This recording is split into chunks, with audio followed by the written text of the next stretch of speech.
You are here on purpose with a purpose by design. Hello and welcome back to Purpose by Design. You are here on purpose with a purpose by design, not by default. Yay! I am Dr. Pamela Hinkle, and I am so excited to share some powerful women with you tonight who have some amazing stories. And I'll tell you what, these women are speakers. And as Mr. Les Brown always says, speakers speak. So I hope you have your notebook and you have your pen like I do, because they are going to be dropping some gold nuggets tonight. When you bring speakers on a show, you expect to hear some stuff. So if you're ready, I am ready. Are we ready, team? Let's go. I am so excited. I welcome Berlinda. Oh, I'm sorry, Berlinda. I want to say your name right. Miss Berlinda, I welcome you. And Miss Latoya, I welcome you. I'm so glad you're here tonight. Yay! Woo! Thank you. Thank you. And I want to give each of you a chance to introduce yourself and tell us all about you. So Berlinda, why don't you start us off and tell us, who are you? First of all, hello, everybody. God bless you. Thank you for having me on the show. I'm Berlinda Love. I am a pastor in Valdosta, Georgia. So most people here call me Pastor Love, but I always say all my friends call me Berlinda. My church is Peyton AME Church in Valdosta, Georgia. I have been here now 4 years. I relocated here in 2018 after my parents passed away in 2017. I was born in Valdosta, so this is like coming back home. But I was pretty much raised in New Jersey, and I spent most of my working career in that state. I don't know how much you want to hear about me. I have a whole lot I want to share with you, but I'm a retired school teacher from New Jersey, from Trenton, New Jersey. And most of my family, my immediate family members are still in New Jersey. So I'm just here to share with all of you some things about me with hopes that it will bless you in some way. Oh, absolutely, it will. And Pastor Berlinda, Pastor Love, I have to say, well, we have things in common. I pastored for 25 years. So, oh my gosh, good for you. Being Yes. the woman at the helm of that is a calling for sure. Right. You got to be called to it. And that means that you are, and you have a word in due season for us tonight. And my antennas went up. I heard Pastor. I'm like, okay, she's here with something to say. Thank you for sharing with us and letting us know who you are and where you're hailing from. And I'm excited to hear more of your story. Miss Latoya, jump on in and tell us, who are you? All right. Well, hello. And thank you so much for this opportunity to be on your platform with you. I'm very excited about it. But my name is Latoya D. Buchanan. I am a registered nurse and a board certified family nurse practitioner. I've been practicing nursing for the past 12 years. My specialty has been pediatrics. So for the COVID crisis, I ended up moving to Houston, Texas, but I originally reigned from North Carolina. So I am a Carolina girl at heart. And so I've been here in the Houston area helping out with COVID crisis and helping some of the kids get prepared to go back to school, doing a lot of education, training, and teaching. But in working with children, I have always had to work with the families as well. So I find myself not only nursing the children, but nursing the mothers, the fathers, the grandparents, whoever is in their life, as they're guarding or raising them. But so I've been enjoying nursing throughout the past 12 years. I've also done some mission work in Peru. I went there on a spiritual mission, of course, but my message is one that comes along with the health of a person as well as their spirituality and bringing it together, because we are holistic people. And so we should be treated holistically. So that is a very firm belief of mine. I am a single mother, and I say that proudly, of 3 beautiful children. It was definitely not my plan to be a single mother, but I have definitely come across some challenges, and I have been victorious in those challenges and have chosen to see myself as not a victim, but a victor. And that's the message that I've come to bring today, one of light and one of hope to everyone who's listening. So thank you once again for having me here. Oh my gosh. Wow. Well, first of all, Miss Latoya, thank you for your service to the country, to the surroundings of Houston, to be a frontliner during the COVID season. God bless you. Thank you for being there to run that interference and be that beacon of hope in that arena. My family and I went through COVID twice. And so we know what it is like, and so grateful for the people that were there in the medical community to help us and to take care of us. Where would we be without you? Thank you for being brave and for having a servant's heart. And yes, I can see that you have quite a story just serving through the COVID crisis alone, but as a single parent, the moving that you've had to do, the schooling that you've undertaken, I am sure we are going to hear a lot from you tonight. I'm really excited that you're here. And both you ladies, take your liberty and share as you feel led to. So let's just continue on in this flow, Latoya, since I'm speaking with you. You're a speaker. And as I already said, Mr. Brown says speakers speak. So tell us a little bit of your backstory, the journey that brought you into the place where you are now considering yourself a speaker, and you're out doing podcasts and speaking at different events. How did that evolve?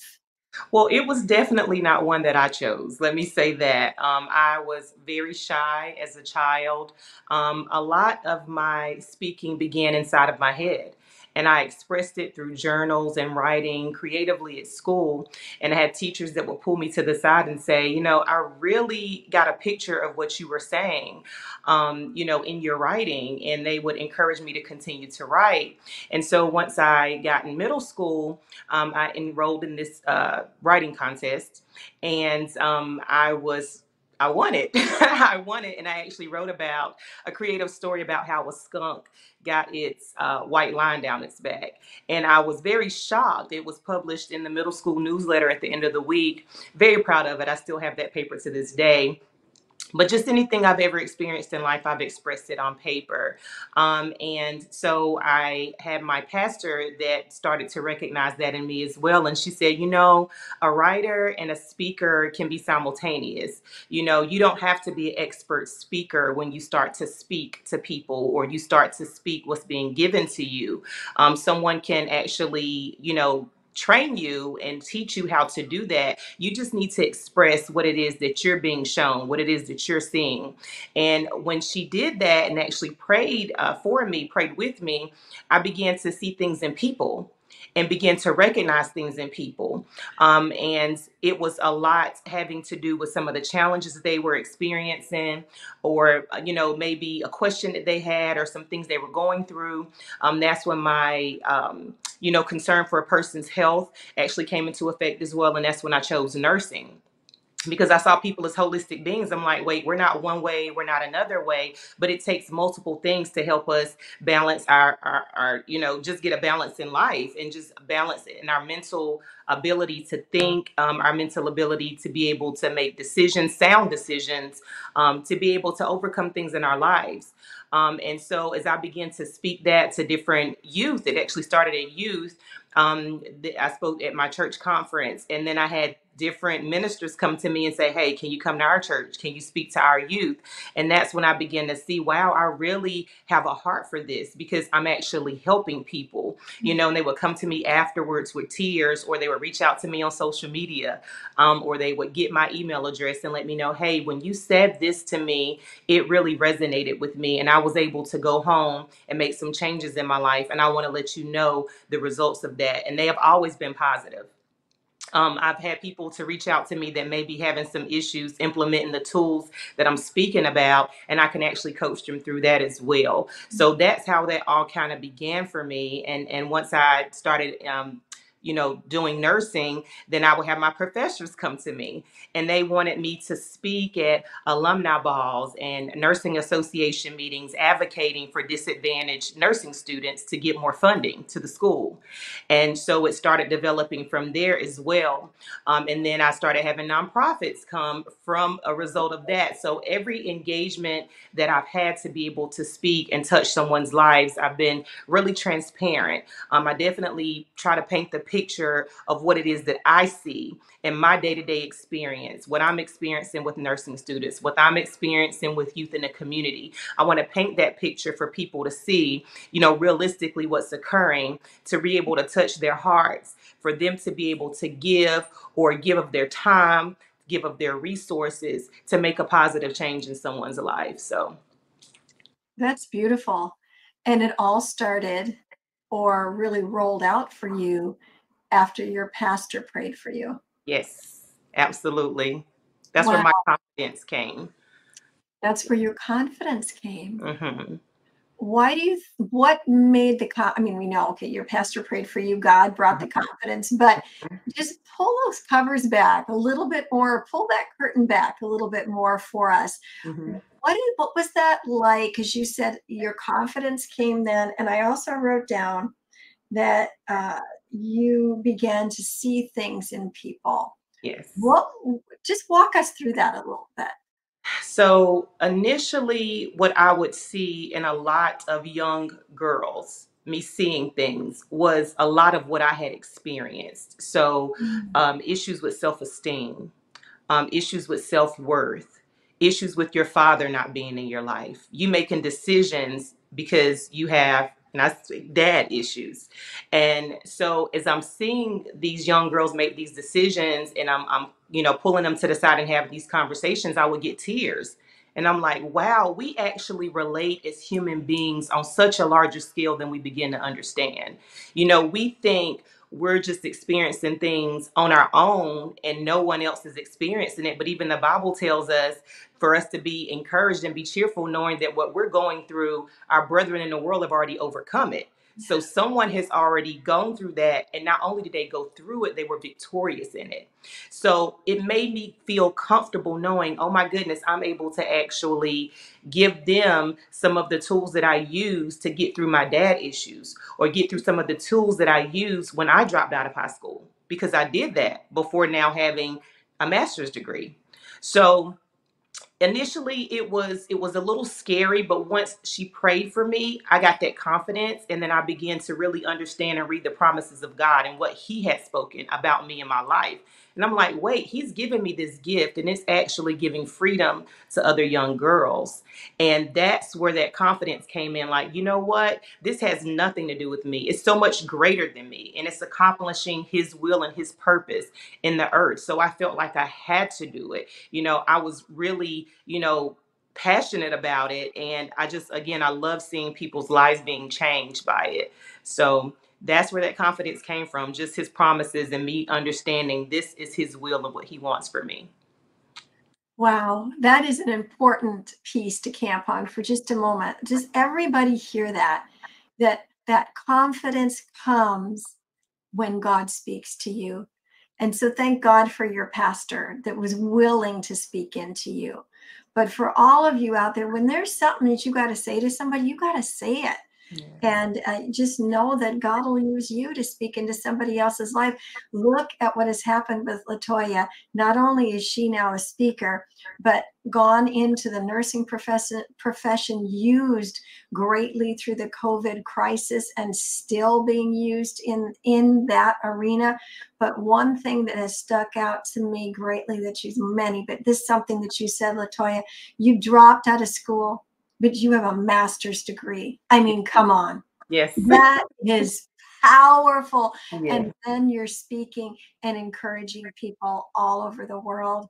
Absolutely. Man, I'll tell you what, is there anything too big for God? Come Nothing, on. nothing. Beautiful. Oh my gosh. I'm so excited to hear some more of your story. Thank you for sharing that. Pastor Love. I love calling you Pastor Love. Thank you. Awesome. So, oh my goodness, being a pastor means having to have that shepherd's heart, right? Yes. You don't just show up on Sunday morning and deliver a good message. You need to, that's, I always said that's like 10% of the job, right? The rest of it happens from Sunday afternoon until, Saturday night with the people. So you are a speaker in your own right, not just because you preach on a Sunday morning. You obviously are an established wordsmith. And so I know you have quite a story for us to hear. And entangling that with that shepherd's heart, that love for people, that's amazing. So share with us a little bit about your backstory, your journey along the lines of speaking that brought you to where you are today. Yes. Well, the first thing I'd like to say is that I am single. I don't have my own children, but I have several nieces and nephews, great nieces and nephews that have my heart and my money. When I think of my journey and where I've come from, when I look back, I realize that God orchestrated every single step. It's amazing. You don't realize that when you're going through hurdles and hard times and things like that. But there is a reason why God allows those things to come into our lives. Mm-hmm. I have to go back to elementary school. I was in Woodrow Wilson Elementary School in Trenton, New Jersey. And I must say, I have to give credit to all of those teachers, principals, people that were in my life in the school system in Trenton Public School District. Some that I still try to find and talk to, even though they're elderly now. But they gave us, as students, a wonderful foundation to move forth in life with. I have to give them that credit because I think my teachers were some of the best ever. Yes. There were no students left behind in our school. None. They were rigid, but we learned from them and we were able to move forward in life because of the care, the love that they, and the undergirding. They were our family away from home. And there were so many times that I just wanted to stay at the school and eat lunch with a teacher. Back then we didn't have cafeterias. We had to walk to and fro 4 times a day. So we had to go home for lunch and go back to school and then home again. And I would always ask my mother, can I stay and eat lunch with this teacher or that teacher? And I used to love them. I would take these big red, which called Washington apples, to the teachers. I don't think kids do that today. But things like that meant a lot to me. And the teachers were just part of it. My parents were the other part. They're both deceased now in heaven, but I have to give them credit for being 2 of the most wonderful parents that I feel any children could ever have. And I had the privilege and the honor of eulogizing both of my parents and actually caring for them as a caregiver in their final years, full time. So when I think of them and how they were both teachers, they were both educators, they retired together the same year in 1994, and then they lived life to the fullest until they passed away. My church life started in a little church. Our first home was in East Trenton in a row house. And it's an urban area. And there was a little church that you could almost see from our house, and it was the Church of God in Christ, Holy Cross Church of God in Christ. Now, my mother worked nights for 17 years at the Trenton Psychiatric Hospital. They call that graveyard shift. My father went to the AME church. My mother was Baptist, but she would let us go to Sunday school there because she could actually see the church from the house. And that church gave me my background, I would say. From that church, a neighbor decided to take us to her church, El Bethel Baptist Church in Trenton, New Jersey. That's where I really started to work in the church. Our church was located in the middle of several schools: Trenton Central High School, Junior High School number 4, and several elementary schools. So all of those children came to our church. And it was there that I was baptized at an early age. And the pastor has been deceased for several years now, Reverend John A. Gaines, a wonderful, wonderful man, and his wife, Mother Dorothy Gaines. They're both in heaven. But I remember teaching Sunday school. That was my first job in the church. The junior class, maybe some 50 students. And I'm not kidding when I say that. We had so many. We had a mass choir that I sang in. And I stayed there until I went to college. My parents had then moved to the township. They had left the inner city, bought a home in Ewing Township, and I went to Ewing High School instead of Trenton High School. I didn't like that so much. That was not a good time for me. I had to adjust because all of my friends went to Trenton Central High School, and my parents moved, and therefore I had to leave my friends and all the people I had grown up with from elementary school, and I didn't really like it the first year. I don't think I did my best. I won't say that I rebelled, but it was sort of a rebellion in a sense when you think about it. But I soon fell into line, and Ewing High School wasn't bad at all. But my parents still allowed us to go to El Bethel. There was a deacon, Deacon Green, that would pick us up on the van, and he lived around the corner from us. And my sister and I would go to El Bethel. We would stay for morning worship. After that, we'd go over to the pastor's house where his wife would have cooked a wonderful meal. We'd eat dinner with them and their daughter, Debbie. And we'd just stay there for a while and had 3 o'clock service every Sunday. So we'd go back to church again every Sunday. After that, my father would pick us up. And when I finished high school, I changed. You know, when I finished college, I should say, when you go to college, you come back thinking that, well, you need something a little more. And I had gone to another church, Union Baptist in Trenton, where this pastor was such a great orator. I wanted to be under him.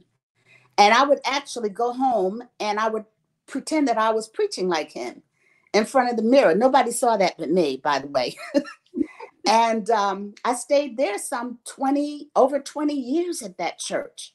That church is where I, again, taught Sunday school, the junior class. The pastor came in and said, I'm going to promote you. This was after a few years. I want to promote you to the adult class upstairs. I need you to go and start the adult Sunday school class. And I didn't know what to do because I said, the adults, they know more than me. How can I do that? You know, it was at that church that I became the first director of Christian education. I made my jobs there. Most of the members were seniors. They were in their elderly years. And the deacons and deaconesses, I was friends with all of them. I loved the older people. And so when I got ready to preach, I just sort of walked up in the pulpit and did it. The first in my community, the first woman to go into a traditionally Black church and stand up at the pulpit. But it was at that church that something else happened. I applied to Princeton Theological Seminary from that church. Little did I think that I was going to be accepted. But 3 months later, after I applied, I was accepted. And I had a hard time getting ordained because, you know, back in that time, a lot of men didn't really think women should be ordained. But there was a miracle that happened.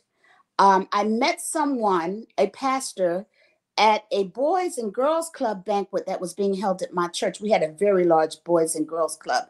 And he came to our church for that banquet. And after that, he invited me to come to his church and talk to his pastor because I needed somewhere to do what they call field education.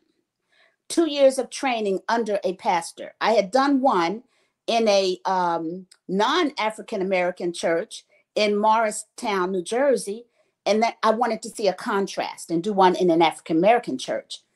Well, I went up to meet with the pastor, and he said to me at that time, he showed me a program, and he pointed to it, and he said, "Oh, Mrs. Houston is a member here." I didn't know I said, "Who's that?" The mother of Whitney Houston, the famous singer. So I didn't know that I was going to such an affluent place. He accepted me, and I was in a pulpit surrounded by men. it must have been 8 or 10 of us up there. And I was a student. And it's so wonderful what happened up there. He put another woman in the pulpit with me. He licensed and ordained her so that I wouldn't be there alone. Patty Pulliam Barnes. This lady was the niece of the little, well, she's an adult now, the little Barnes, a Pulliam girl that was on the Cosby Show many years ago. Sure. That was her aunt. Yes. She had a really, really bad heart. She wound up passing away before I left the church. I was there 3 years. But while there, he licensed me. And then he gave me something to read. I wanted to be ordained right away. And he said, when you learn this, he gave me the 18 Articles of Faith, a little booklet. He said, when you learn everything in here, that's when I'm going to ordain you. But what he was doing was buying time for me to finish going to school. He wanted me to get my education. Every year I would ask him, and I stayed there 3 years, are you going to ordain me? He said, have you learned what I gave you to learn yet? And I hadn't. But one day I walked into him and I said, I think I'm ready. He said, have you learned everything? I said, yes. He stood up. He said, let me hear it. And I started to quote the Articles of Faith. And he looked at me. He said, I think you're ready. He wanted to have me ordained on a Saturday. I said, no, I want a Sunday. Now, this was like around the spring. He said, well, the only Sunday I have is Labor Day weekend. I said, I'll take it. I'll wait. Labor Day weekend was such a blessed occasion for me. I didn't realize so many people would come to see me get ordained at that church. But that was the beginning of a lot of things. It was beginning of good things and the beginning of other things, because I was also at one time the youth director for the state of New Jersey Progressive National Baptist Convention. And I had like 125 children that we would rotate and go to a different church every Sunday, and I would preach from the pulpit, speak from the pulpit, I should say, because I wasn't ordained yet. Wasn't even thinking about it. Once I got ordained, those doors started slamming in my face. The same pastors that had opened up their pulpit to me then shut them. And so some years went by, and when I spoke to another friend of mine who was deceased, and he was like a mentor, he was a pastor, and I told him at that time what I wanted to do. I said, I want to go to Princeton. And he said to me, don't toot your horn so loud. Whatever you want to do it. But do it quietly. Don't brag about it. He said, I couldn't ordain you or anything like that in my church, but I'll do everything I can to help you. Every mentor that I had passed away on me. So I was there to fight by myself. And when I got into Princeton, the very first day I was on that campus, something happened that made me cry. I just cried these big alligator tears. And it was in the business office, actually, where you go and get your grants and things like that. And the man just sort of, he did something to make me cry, and then he didn't know what to do. There I was bawling my first day on campus. And it came to be a situation that was so tough for me going to that school because I was teaching at the same time. And then they told me I had to stay on campus. You have to be a resident here. So I had to apply for a leave from my job. They wouldn't give it to me. So my union said, you know what? I was teaching science, and they said that was an excuse. We need science teachers. They said, go, resign, because we have to fight for a new contract. We're going to get a leave in there. And when we do, we're going to call you, go down and get it right away. And they did. So I was able to go to school. And the wonderful thing about that school, and I had been to Rider University for my master's before that. Trenton State College is where I got my undergrad, the College of New Jersey now. But the wonderful thing about that school was how they all pitched in to help me to get my degree, my Master of Divinity. They knew the struggles that I was having in Trenton with the school district. They knew that I was a woman in ministry in a Black church, and sometimes that, we have problems, but they helped me. They helped me. They did so much to help me. They had courses at night in the houses of the professors. My supervisor in science at the high school told me, if you want to go to school, if you want to go, go.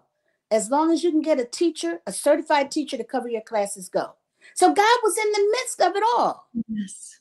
That's what I'm saying to you.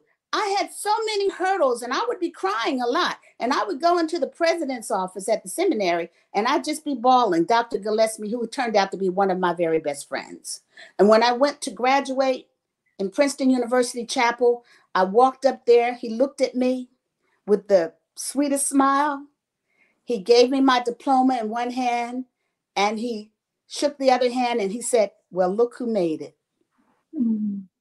I knew I had a friend in him, and he's gone on now to glory. But one thing has happened after another. So I left the Baptist church, went over to AME, where I have been for 25 years.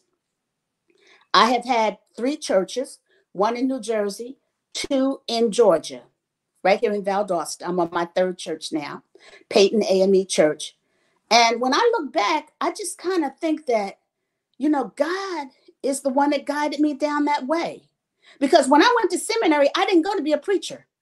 I went to learn enough so that I could teach the adults in the adult class that the pastor made me start. Because they were all deacons, deaconesses, and older women, and I knew that they would have more knowledge than I did.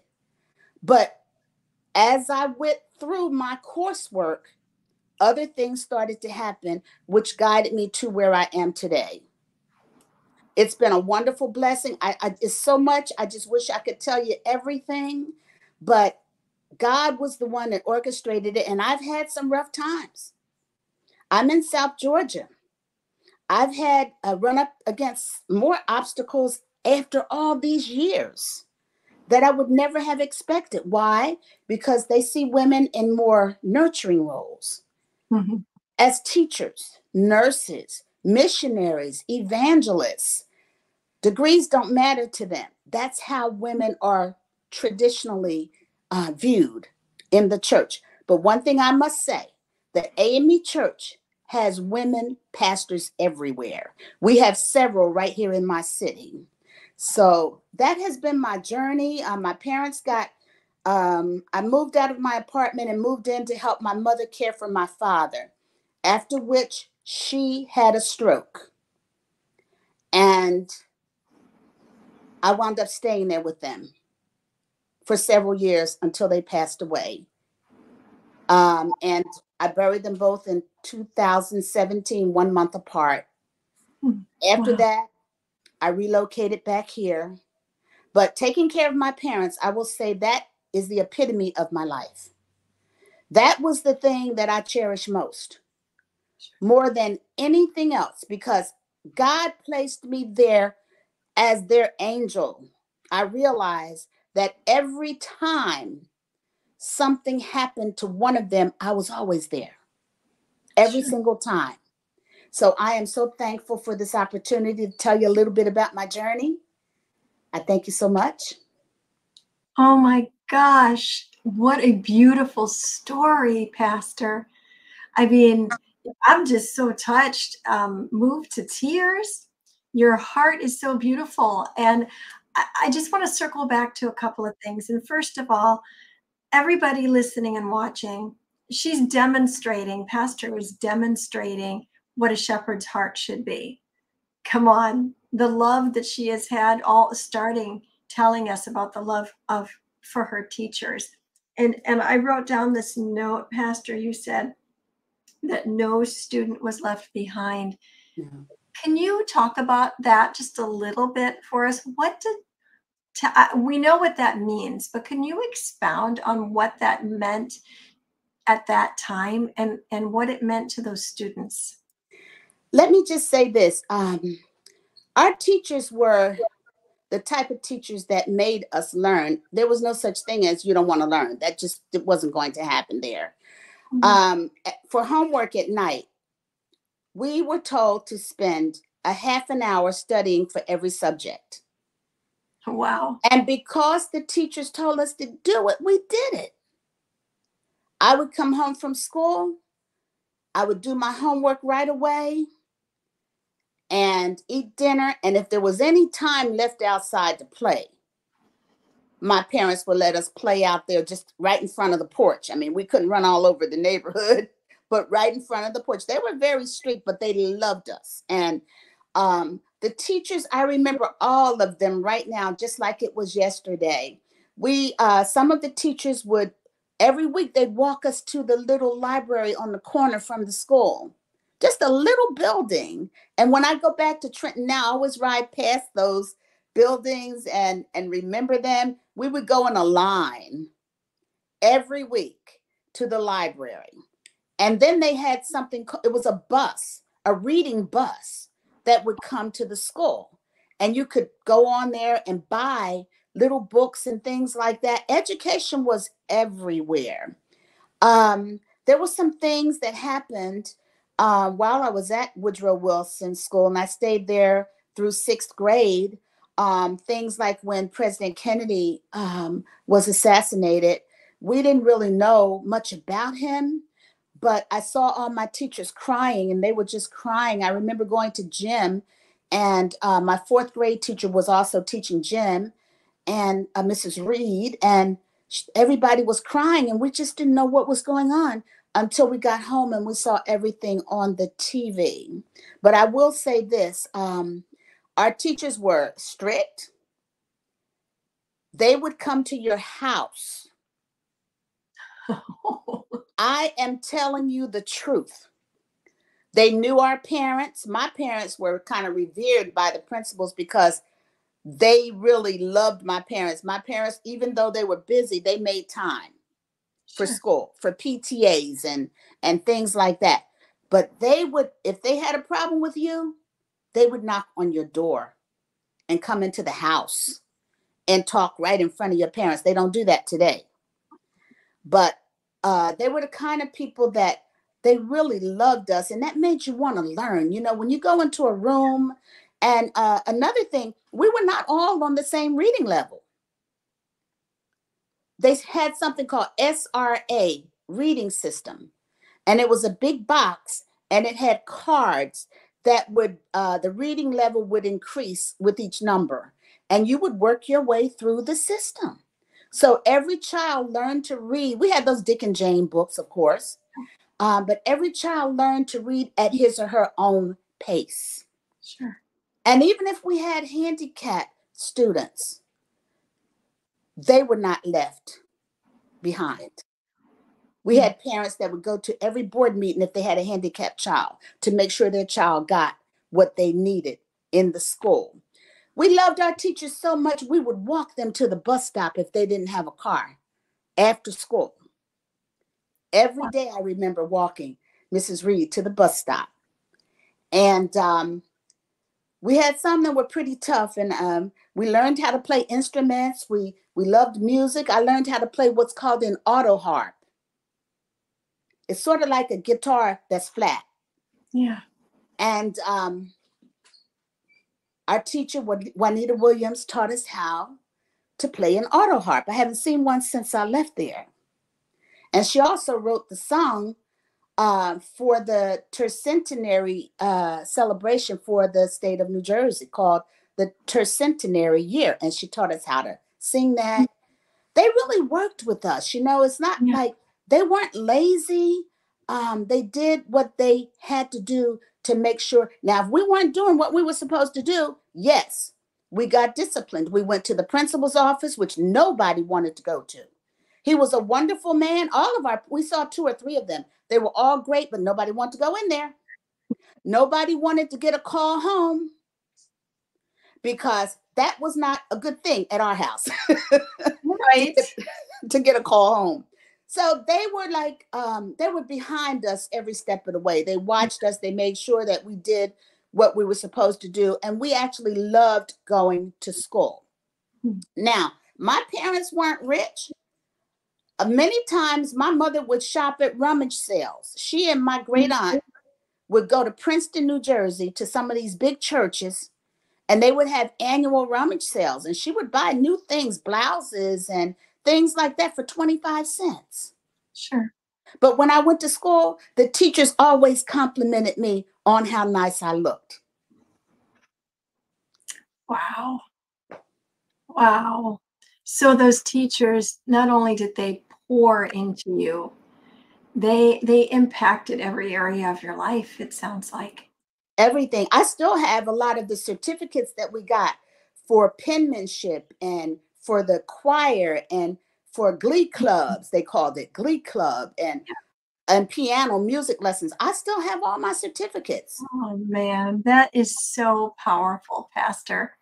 And how they just poured into you and impacted your life. And it's so obvious that that was a foundation that the Lord built upon as you continue to grow and grow and grow throughout your life. Okay, so the question I know, Pastor, everybody is thinking right now is, what was it like to be in church with Whitney Houston's mom? You got to tell us about that. Phenomenal. Sissy Houston. I remember eating together with her at somebody's house. Not only was it Whitney Houston, I didn't know what I walked into there. Dionne Warwick's mother made one of the best, we call them blackberry doobies down here. Mm-hmm. Hot and sizzling. I was at somebody's house and she happened to come in with that. Wow. They had President's Day there when President Clinton, they shut down the whole city. He came for President's Day. The Winans were always there. It was a marvelous place. And there I was sitting in the pulpit in a place like that for 3 years.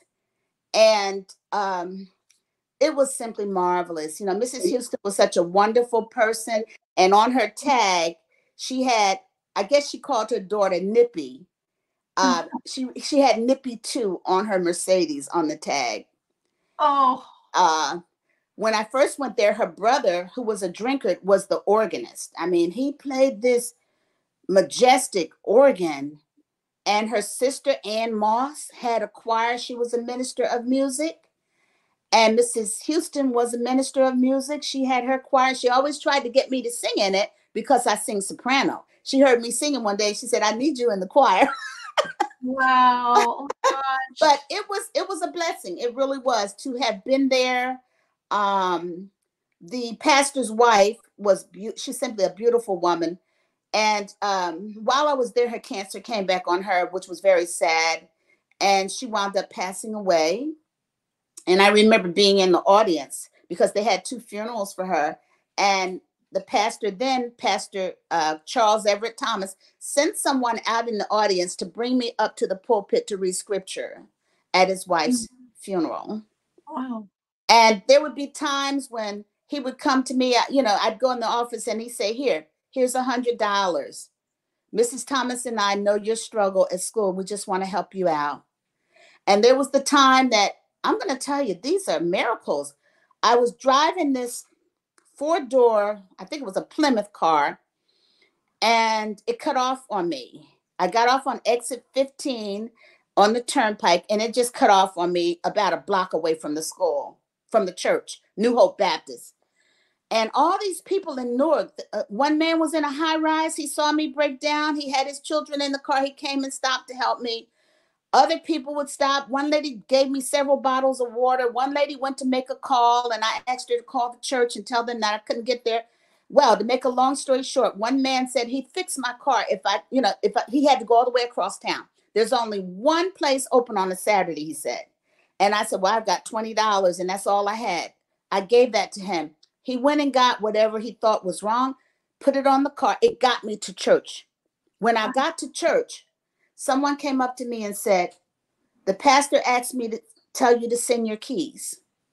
I sent my keys. Now, mind you, there was looked like a factory building across from the church with a big locked gate down. I never saw it open. Apparently, he knew the man who had retired from that shop. He was an auto repairman, an older man. They fixed my car and charged me $25, which the pastor paid for me. I never had another problem driving that car. It was an hour and 10 minutes from my house. Oh my gosh. Pastor, your life is just so full of all these amazing stories. And I want to thank you for being a pioneer for women in ministry, because as being a woman in ministry myself, I understand the struggles that I went through, similar in some ways of what you have shared, of just fighting for that position you know that you're called to, but that the community wants to say you can't have Right. because you're female. And you really plowed through as you've shared your story with us. And I just want to honor that and thank you for being that pioneer and for not quitting, because you chose to do that. You plowed the path and the way for myself and for others that are still coming today, and beyond, to be able to walk, to follow in our footsteps, to follow in your footsteps. And so Mhm. thank you for not quitting. Thank you for pushing through, and thank you for sharing your story tonight with us. And there's still more that we want to hear, but I just want to honor you in this moment. Thank you. Thank you so much, Thank Pastor. You're amazing. Oh Thank you. my gosh. This is just, you ladies are so powerful. Miss Latoya, back to you. I have a question for you. I hear your passion, and your passion for the youth, and your passion for health, and to just, you know, get people aligned with that message. And so with that being said, what do you see yourself doing now as you step into, like, we're coming to the closing of 2022? Can you believe that we're already in like that last quarter? Where do you see God taking you with your message and your passion into 2023? What is your God intention with that? My God intention going into 2023 is to be able to let people know that they are not alone. And whatever their struggles are, you are not alone. There are people in the earth that have God-fearing hearts that are really willing to be a help to you, because we've already gone through it. We're still overcoming. We're still going through. And it's really helpful for people to know that they have partners with them, people who partner with you, people who can hold your hand, people who can guide you through darkness to the light. So that's my ultimate goal, is to be able to pass that message, whether that comes through writings, whether that comes through speaking, whether that comes through the parent I'm sitting next to at the PTA, Sure. being able to share that message. So, That's ultimately what I would like to give to the world. What it is that God has given to me, I would like to give it to the world. and you're open to where that would come. You said on the stages, in Very writing, open. Very, across the table. And so you are a writer. So yeah. what kind of projects, or what are you writing now? Is there anything that you have in the works? Yes, right now I'm a part of an anthology called Undefeated. And it's an anthology of women who are coming together to talk about the challenges we've overcome in life. Mm. Whether that be, in my case, in an abusive marriage, thinking that marriage was the way for me to get out of the environment that I had seen all my life and no longer wanted to be a part of that. So the next step for me was marriage, right? Let me get a partner, Mm. someone like-minded who appeared to be like-minded, and create a different life for my children. And that reality turned into abuse. And so to be able to let people know that sometimes you think that you're walking into a better situation. And if it's something that you have not prayed about, if it's something that God has not given you guidance on, if it's an environment that's dark, if you're being put down, if emotionally you're being broken, if your thoughts about yourself become negative, if your thoughts about your world become negative, that is not of God. That is not an environment He has placed you in. And His ultimate goal for you is for your safety. And that's what I had to accept. So that's what I'm contributing to the anthology, is how to be able to transform your mind about yourself and to identify self-love as a way to love others. So the way that you love yourself is the reflection you will give to everyone else.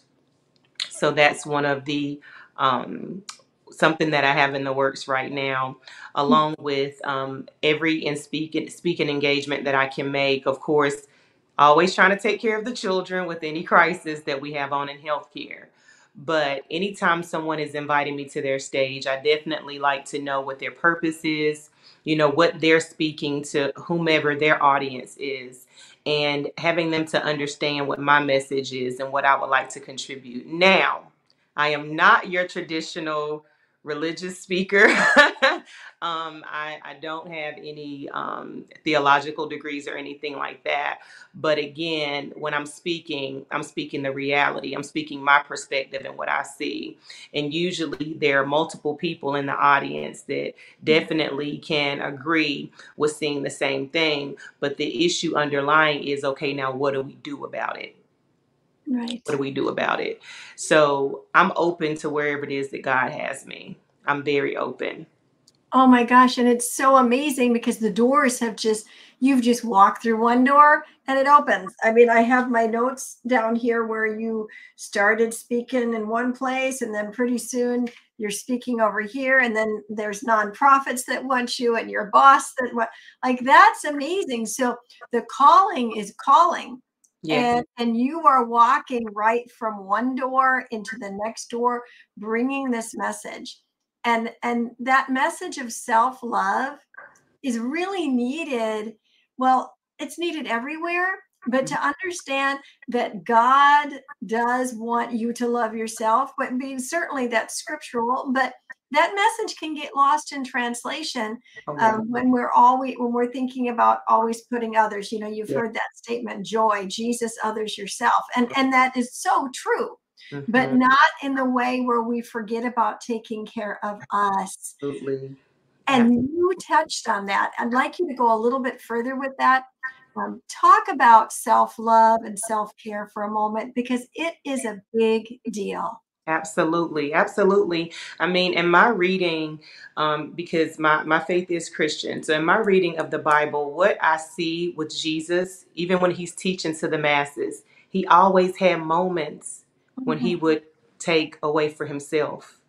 And he would have that direct communication with God. He was taking care of his physical and spiritual body. Yes. And a lot of times we think, well, we're showing other people we love them by self-sacrifice all the time, because that's the only message we're interpreting from Jesus. But he led by example and showed us how to take care of ourselves. You have to have that time, your own prayer time, your own meditation time. And as a single mother of 3, I can definitely tell you, I know it's not easy to try to schedule that time, but you have to get creative. For me, that time could be when I'm preparing in the morning, getting up a few more minutes early, or when I'm taking my personal time in the restroom. Sometimes it might not be anything I need to do in the restroom. I just go in there because nobody's going to bother me, right? So that's my time that I'm utilizing to pray, to meditate, and to listen to my own thoughts. That became major for me, because when my thinking has been negative, my actions have become negative. But when my thinking have been of life, when I'm speaking God's promises over my life, I'm the head only and not the tail. I'm blessed in the city, I'm blessed in the field. When I begin to say those things, I can do all things through Christ who strengthens me.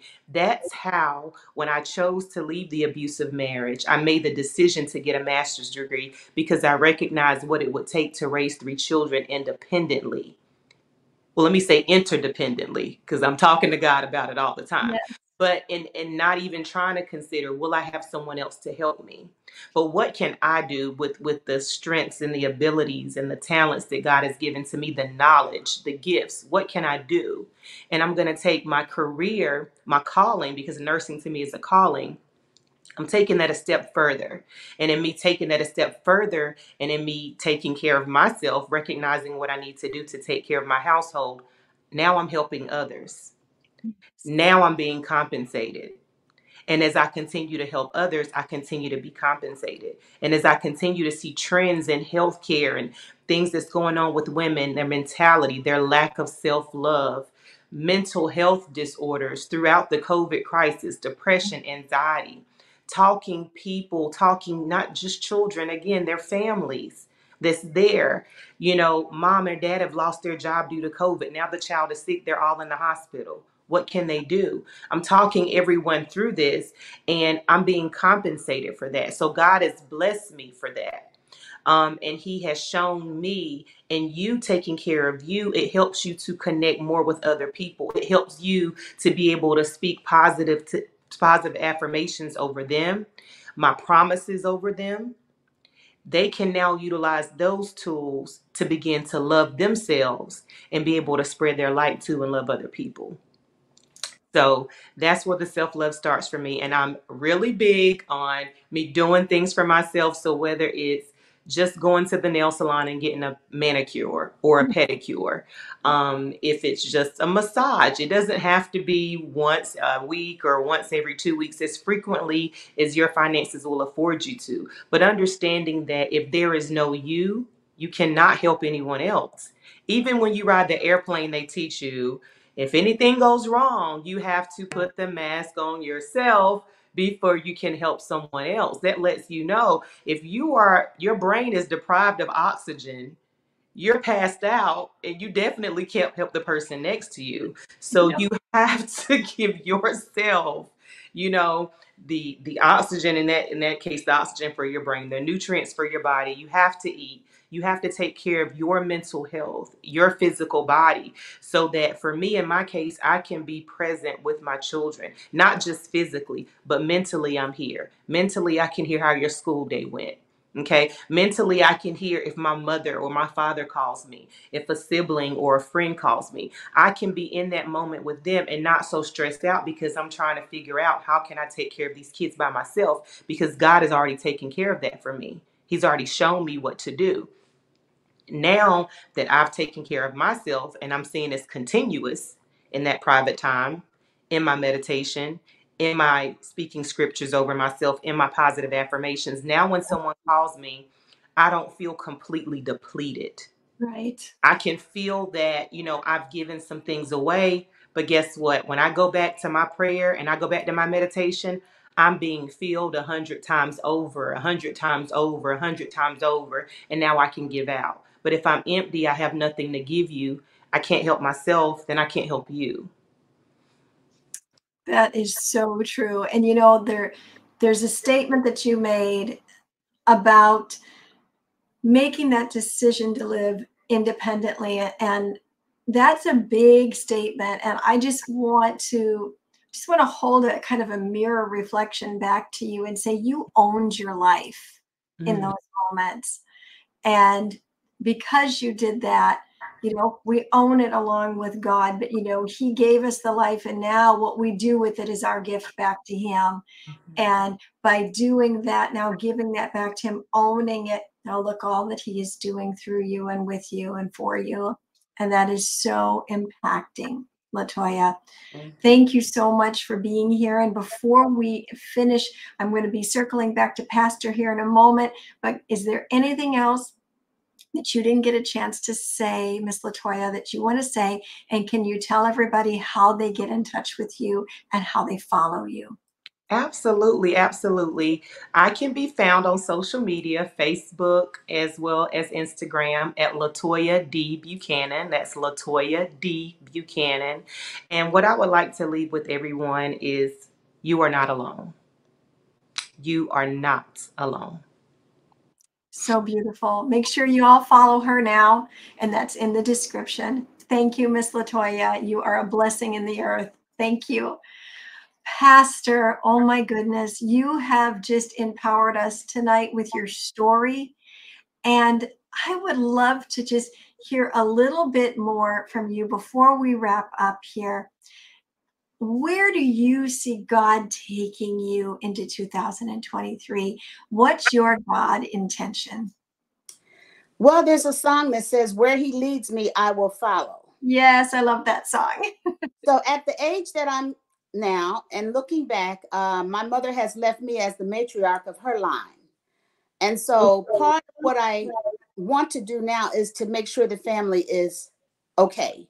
And, everybody's doing great and just keep them together. That's what I see part of my role. And it's a little difficult being so far away, 1,000 miles away from your family. We do Zooms and we talk on the phone, but it's still not like being there with them. And everybody's growing up, going to college and getting jobs and buying houses and doing all of this. And I'm missing all of that. So I kind of miss that. But also, I wrote 3 books. They're not in publication now, but while caring for my parents, in the middle of the night, I would write. The first book, a book of sermons. The second book, coping with my mother's stroke, a daughter's story. The third book, my mother's stroke and miracle recovery. Help books for people who might have been catapulted into the same type of situation that I was, having seen my mother have a stroke at a ladies' meeting in the library. Oh my And God. so that changed the course of my life, changed the course of our whole family's life, until the Lord called her home. And so I love encouraging people, women. I want them to know that there's no perfect life. We're going to have ups, we're going to have downs, but it's how we handle them that Amen. makes the difference. How we still can look at God and say, I know you still love me. I know that you're going to bless me. And I know that trouble doesn't last always. None of us are perfect. None of us are perfect. No one's perfect but God, Jesus Christ. But Yeah. we're striving for perfection. We're human. We fall. God picks us up. And Amen. so I want people, and especially coming out of COVID, since, we were discussing COVID. COVID hurt a lot of people. Mm-hmm. There's still a lot of hurt in Yes. them. Mm-hmm. And it's going to be there for a long, long time. And I like to try to bring healing to people. My family was not affected like so many millions of others were. I thank God for that.